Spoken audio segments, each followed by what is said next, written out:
Bueno, si es doctor, continuando con la resolución de las preguntas. En la primera pregunta nos dice, eh, ¿cuál es el diagnóstico sindrómico presente en la pareja de esposos? Para eso lo hemos dividido en dos partes. Yo voy a presentar lo que es el diagnóstico general y factor femenino. El diagnóstico sindrómico de esta pareja es infertilidad de pareja, un factor femenino asociado al síndrome de ovario poliquístico, un factor masculino asociado a las alteraciones del espermograma. La infertilidad se define como la incapacidad de lograr un embarazo después de 12 meses o más de relaciones sexuales frecuentes, ¿no? Sin utilizar ningún tipo de anticonceptivos. En este caso, la pareja lleva 4 años intentando concebir, manteniendo relaciones sexuales de 2 a 3 veces por semana, no frecuentes, pero sin usar algún método anticonceptivo, como dije, por lo que cumple claramente con el criterio de infertilidad. En la esposa, los hallazgos clínicos y de laboratorio son altamente sugestivos de un síndrome de ovario poliquístico. Presenta obesidad leve, menstruaciones irregulares, con episodios de menorrea, y hirsutismo y acné, que son manifestaciones de un exceso eh, de una alteración metabólica que es muy frecuente en pacientes con SOP, no, con ovario poliquístico. En los exámenes hormonales se observa una LH elevada que va de 19.5 miliunidades internacionales por mililitro, ¿no? FSH relativamente baja, de 2.9 miliunidades internacionales por mililitro, y una relación de LSH-FSH de 2.8, ¿no? Hallazgos característicos de este síndrome. Asimismo, los niveles elevados de testosterona, DHEAS,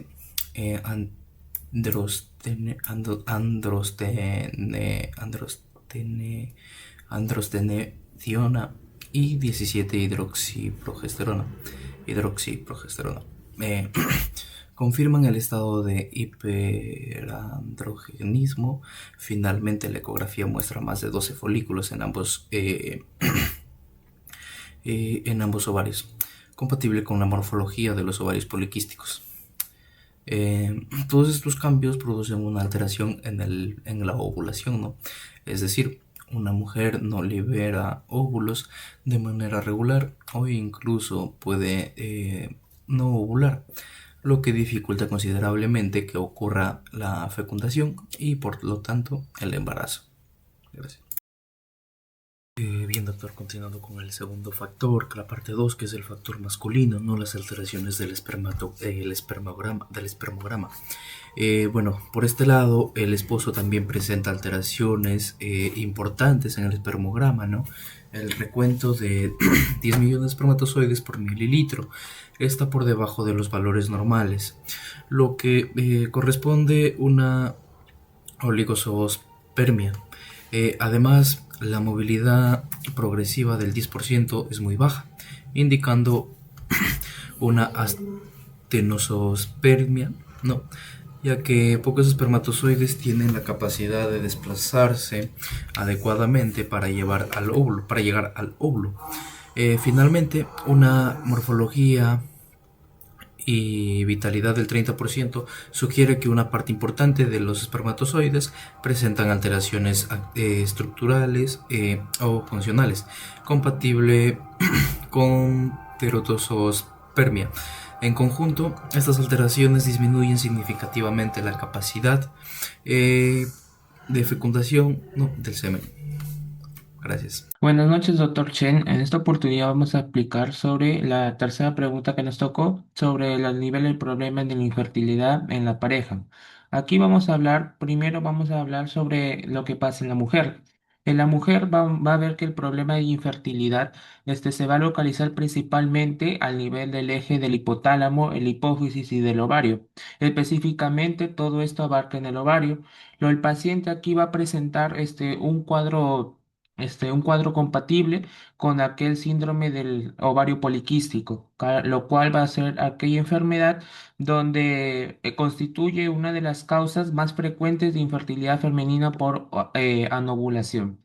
Como podemos observar en la imagen, normalmente el hipotálamo va a liberar la hormona que es la GnRH, la cual estimula a la hipófisis para producir la FSH y la LH. Estas hormonas van a regular tanto el crecimiento como la maduración de los folículos ováricos. Sin embargo, esta paciente existe un aumento importante de la hormona que es la LH con respecto a la FSH, evidenciando una relación de LH sobre FSH de 2,5. Este desequilibrio hormonal va a provocar que las células de la teca, del ovario, van a producir mayor cantidad de andrógenos como testosterona, esteroideas y androstenediona. El exceso de estas hormonas explica los signos clínicos que presenta este paciente, como el hirsutismo, el acné y aquellas alteraciones del ciclo menstrual. Además, este paciente presenta obesidad y acantosis nigricans, la cual vienen a ser aquellos hallazgos que sugieren una resistencia hacia la insulina. La hiperinsulinemia va a incrementar aún más la producción de andrógenos y disminuye la cantidad de globulinas transportadoras de hormonas sexuales, aumentando así la testosterona libre y agravando así el hiperandrogenismo. Como consecuencia, los folículos ováricos inician su crecimiento, pero no logran completar su maduración, por lo cual se desarrolla un folículo dominante y se produce ahí recién a la ovulación. Los folículos van a permanecer detenidos y se acumulan en la periferia del ovario, tomando así un aspecto que tiene como característica de los ovarios poliquísticos, lo cual se observa ahí en la ecografía. Debido a que no ocurre la ovulación, no se libera un ovocito maduro hacia la trompa de falopio y por lo tanto la fecundación no se va a poder producir, lo cual es la primera causa de la infertilidad en este paciente. Ahora pasamos a la del varón. En el caso del varón, el problema se va a localizar principalmente al nivel del testículo, específicamente en el proceso de la espermatogénesis, que ocurre dentro de los túbulos seminíferos y es el encargado de producir los espermatozoides. En el espermatograma van a mostrar tres alteraciones importantes, donde la primera va a ser la oligospermia, porque este va a presentar una concentración de solo 10 millones de espermatozoides por mililitro. Acá el valor va a ser inferior al mínimo establecido por la Organización Mundial de la Salud. La segunda alteración que presenta es la astenospermia, ya que este va a ser únicamente el 10% de los espermatozoides que presentan movilidad progresiva. Esto significa que la mayoría no va a poder desplazarse adecuadamente a través del aparato reproductor femenino para alcanzar así el ovocito. Además, existe la disminución de la morfología normal y de la vitalidad espermática, lo que va a reducir aún más la capacidad fecundante. En conjunto, estas alteraciones indican un defecto así de la producción y calidad de los espermatozoides. Como resultado, esto ocurre que disminuya considerablemente la probabilidad de que un espermatozoide llegue hasta la trompa uterina, atraviese la zona pelúcida y logre fecundar al ovocito. Aquí podemos concluir que esta pareja presenta una infertilidad primaria de origen mixto, ya que ambos miembros van a presentar alteraciones reproductivas. En la mujer el problema se encuentra en el nivel de endocrino ovárico, en cambio en el varón se va a encontrar al nivel del testículo.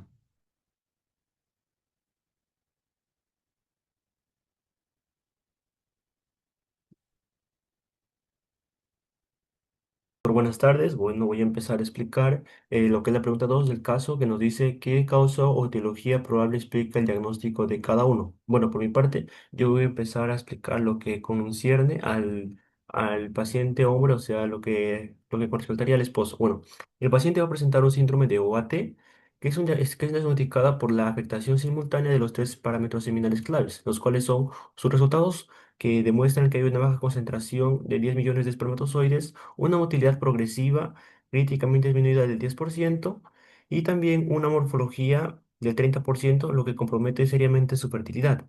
Aunque las causas exactas no están definidas por falta de exámenes clínicos, la sospecha principal de una varicocele debido a su impacto negativo en la temperatura testicular. Otras opciones a considerar son que hay un desequilibrio hormonal, unos antecedentes de infección, hábitos nocivos o exposición prolongada al calor o factores genéticos. Para confirmar el diagnóstico, se requiere completar el estudio con una ecografía testicular o un perfil hormonal. Con lo que el perfil hormonal vamos a tener que estudiar, hacer un estudio de lo que es el PSH, LH y también lo que es la testosterona. Continuando con la pregunta 2, ahora vamos a explicar lo que es esto en relación a la paciente mujer, a la esposa. Bueno, ¿qué presenta?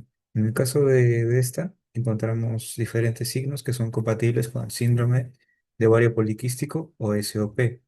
La paciente presenta menstruaciones irregulares y episodios de menorrea, lo cual indica una alteración en la ovulación. También presenta hirsutismo y acné relacionados con un exceso de andrógenos. Además, la obesidad leve y la acantosis nigricans sugiere resistencia a la insulina. La ecografía muestra múltiples folículos en ambos ovarios. En conjunto con estos hallazgos, permiten explicar que su problema de infertilidad está relacionado principalmente con el síndrome de ovario poliquístico. Resistencia a la insulina. Uno de los principales mecanismos en esta paciente es la resistencia a la insulina, debido a que los tejidos responden menos a esta hormona.